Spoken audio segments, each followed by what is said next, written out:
পীর আল্লামা ইসমাইল সিদ্দিকী চাচাজান হুজুরের একটা বক্তব্য আপনারা শুনেছেন, তাই না? তিনি আমাদের পীর মোর্শেদ, তাদের জুতো আমরা মাথায় করে নিয়ে চলি, কোনো সন্দেহ আছে? ঠিক আছে, ইসমাইল চাচাজান বক্তব্যে কি বললেন? তাকে একজন ফোন করে বলেছে আপনার ভাইপো অমুকের সাথে যোগাযোগ করছে।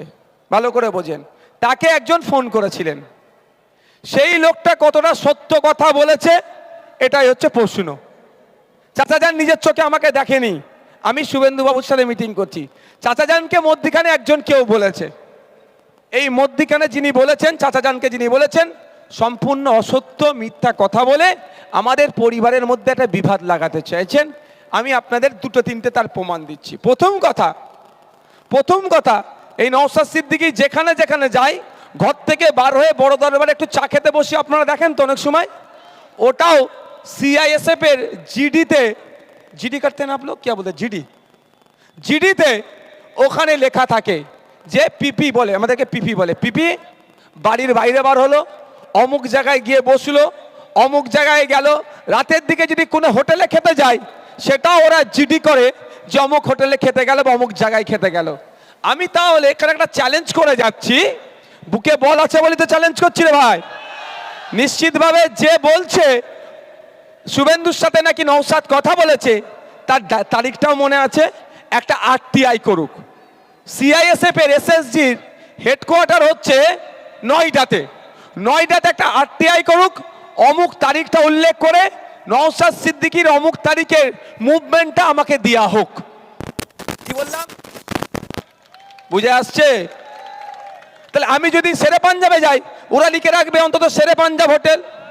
বুঝে আসছে কি বলছি ভাই? আমি আবারও বলছি, আমার মাথা মোদি মমতার কাছে বন্ধক দিইনি রে ভাই। আমি ওই জন্য মোদির নিয়ে আসা আইন ওয়াকফকে আটকে দিয়েছি, আর দিদির দ্বিচারিতার বিরুদ্ধে আমি লড়াই করছি। তাহলে ক্লিয়ার মেসেজ ক্লিয়ার তো? তাহলে উনি RTI করুক, যে কেউ RTI করুক, ওই তারিখটা ধরে, ওই তারিখে নওশাদ সিদ্দিকী কোথায় কোথায় ছিল। বাড়ি থেকে বার হলে ওরা লেখে বাড়ির বাইরে গিয়েছে, প্রোগ্রামে লিখলে অমুক প্রোগ্রামে গিয়েছে, কোন জায়গায় খেতে গেলে সেই কোন জায়গায় খেতে যাচ্ছি সেটা উল্লেখ করে জিডি হয়। তাহলে আমি যদি শেরে পাঞ্জাবে এদেরকে বলি খেতে যাচ্ছি বলে গিয়ে কারোর সাথে গুজগুজ করি, অন্তত এরা এদের জিডিতে শেরে পাঞ্জাব হোটেল লিখে রাখবে তো? হ্যাঁ, শেরে পাঞ্জাব হোটেল লিখে রাখবে তো? তাহলে ধরা পড়ে যাব আমি। আর একটা কথা বলবো, আমি অত কাঁচা খেলাড়ি নয়, আমি বোকা ওই রকম, আমি বোকা চালাক নয়। আমি যাওয়া মানে 3খানা গাড়ি যাবে, শুভেন্দুবাবু আসা মানে 6খানা গাড়ি, 9খানা গাড়ি যদি রাস্তায় লাগানো থাকে, আর আমাকে পশ্চিমবাংলার খুব কম মানুষ আছে যে চেনে না, তাই না? শত্রু বন্ধু সবার কথা বলছি, তাহলে আমি কি বোকামো করতে ওখানে গুতোগুতি করতে যাব?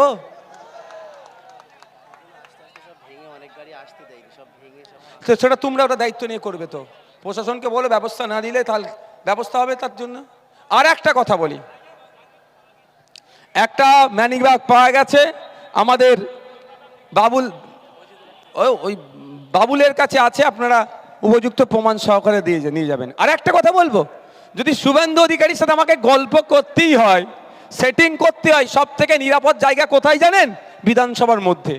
কেন জানেন? তাও বলে দিচ্ছি। দেখুন ভাই, বললো আমি কারো কাছে মাথা বন্ধক দিইনি, আমাকে কেউ এই বিষয়ে অভিযোগ দিতে পারে, জীবনে প্রমাণ করতে পারবে না। কেন বলছি এবার, বিধানসভায় যে প্রেয়ার রুমটা আছে, মসজিদ ঘর যেটাকে বলি, এই মসজিদ ঘরের উল্টো দিকে শুভেন্দুবাবুর অফিস। ঠিক আছে, আমি মসজিদে নিয়মিত নামাজ পড়তে যাই, বিধানসভা সবাই জানে, আর এখনো বলছি আমি নিয়মিত নামাজ পড়ি। গাড়িতে হলে বসে নামাজ পড়ে নি, দরকার লাগলে চলন্ত গাড়িতে পড়তেই হবে। তো যেটা বলছি, তাহলে আমি যদি শুভেন্দুবাবুর সাথে কথা বলার ইচ্ছে হয়, আমার সেটিং করার ইচ্ছে হয়, তাহলে আমি শেরে পাঞ্জাবে যাওয়ার দরকার নেই। ওই উজুখানা যেখানে আছে, বেরোনো দরজা যেখানে, মসজিদ থেকে বেরোবো দরজা, উজুখানার দরজাতে উজুখানা, শুভেন্দুবাবুর ওখানে একটা দরজা আছে, উঁচু করার নাম করে টুক করে ঢুকাই যাবো, শুভেন্দুবাবুর অফিসে গিয়ে দরজা দিয়ে তো কথা বলবো। এটাও আপনাদের কাছে ডিসক্লোজ করলাম।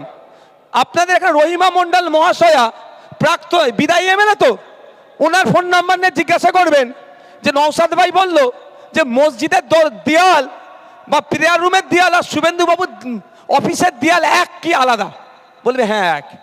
তাহলে আমি তো ওখানে গিয়ে দেখা করে নেবো, কেন মরতে সেরে পাঞ্জাবে যাবো? ওখানে ক্যামেরা ট্যামেরা হ্যান ত্যান ঘোড়ার ডিম আছে, বুঝতে পারছেন?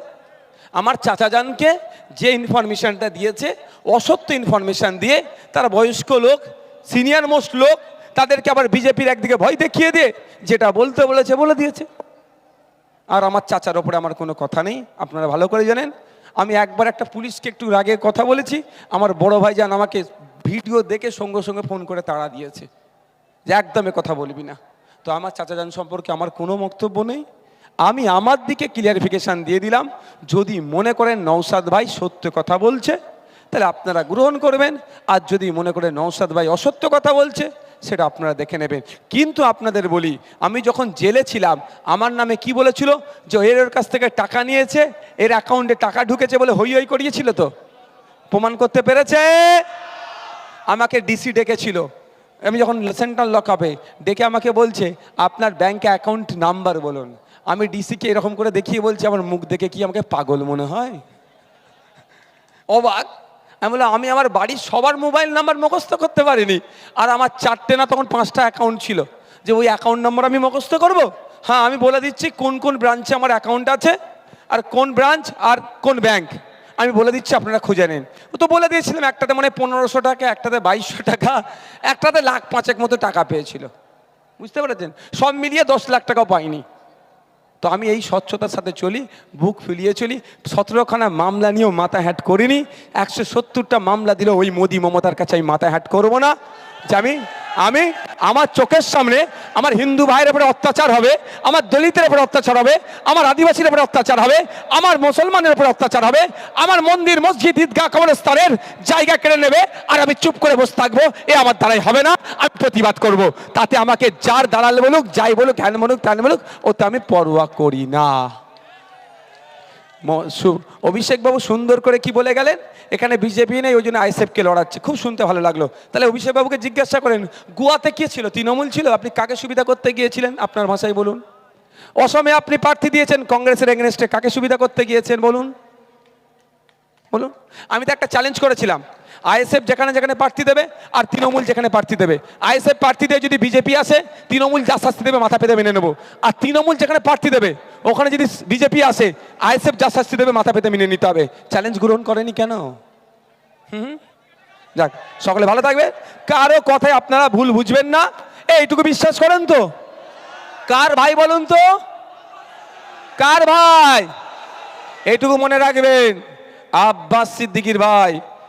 আব্বাস সিদ্দিকীর ভাই হয়ে বলছি, যদি আব্বাস সিদ্দিকীর ভাই ভুল করে, আব্বাস সিদ্দিকী কিন্তু তার ভাইকেও ছাড়বে না, এটাকে মাথায় রাখবেন। আর আপনারা কাকে দেখে আমাকে ভালোবাসছেন? হ্যাঁ, ভাইজানকে দেখে তো? ভাইজানের প্রতি এই ভরসা আছে তো?